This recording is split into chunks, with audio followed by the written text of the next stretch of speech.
বঙ্গোপসাগরে চিংড়িসহ ১০০-র বেশি প্রজাতির মাছের মজুদ এখন উচ্চ ঝুঁকিতে। মাঝারি ঝুঁকিতে আছে ৩ প্রকারের, আর এক প্রজাতি আছে কম ঝুঁকিতে। সরকারের সবশেষ জরিপ প্রতিবেদনে উঠে এসেছে এমন তথ্য। এমন বাস্তবতায় নিয়ন্ত্রিত আহরণ আর মাছের জীবনচক্র স্বাভাবিক রাখার তাগিদ গবেষকদের। ফখরুল ইসলামের রিপোর্ট। নানা প্রজাতির মাছের আধার বঙ্গোপসাগর, যেখানে মজুদ জানতে ২০১৬ থেকে ২০ সাল পর্যন্ত জরিপ চালায় সরকার, যার সারসংক্ষেপ প্রকাশ করা হয় গেল বছর।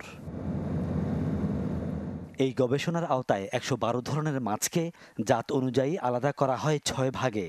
স্বস্তির বিষয়, মোটামুটি মজুদ ভালো আছে চান্দা মাছের, তবে দুরবস্থা ইলিশ হেড, লইট্টা আর পোয়া মাছের।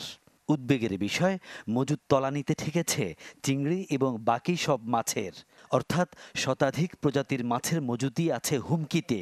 ওখানে যেগুলো মাছগুলো থেকে যাবে সেই মাছগুলোই তো আবার মা মাছ হয়ে তারাই তো আবার বাচ্চা দিবে, পরবর্তী বছর আবার মাছের স্টক বাড়বে। কিন্তু আমি যদি বেশি করে আমার যে পরিমাণে ধরার কথা তার থেকে বেশি পরিমাণে ধরে ফেলি, তাহলে আর এই মাছগুলো আর পরবর্তীতে সেই পোনা দেওয়ার সুযোগ পায় না। তথ্য বলছে, সম্প্রতি মাছের পরিমাণ কমেছে। গেল বছর প্রকাশিত রিপোর্টে যার স্পষ্ট ইঙ্গিত ছিল। গবেষকদের মতে, জলবায়ু পরিবর্তন, দূষণের কারণে অক্সিজেন কমা আর কাসিম হ্রাস সহ নানা কারণে বেড়েছে খাবার অযোগ্য জেলিফিশ, যারা ছোট মাছ খায়। ফলে ছোট মাছ খাবার হিসেবে না পেয়ে সরে পড়ছে বড় মাছ।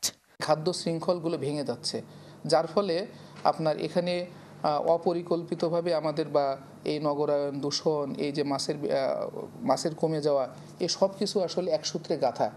একটার উপরে যখন কোনো প্রভাব পড়ে তখন অন্যগুলোর উপরেও প্রভাব পড়ে। জেলিফিশের কারণে আমাদের এই ক্যাচিংটা কমছে। সামনে যে সিজনটা রয়েছে সেই সিজন পরবর্তী সময়গুলির উপর নির্ভর করবে যে আসলে কি জেলিফিশের কারণে কমছে নাকি সামগ্রিকভাবে মাছের প্রজননটা কমে গেছে। মজুদের উপর ভিত্তি করেই সাগরে মাছ ধরার নিয়ম।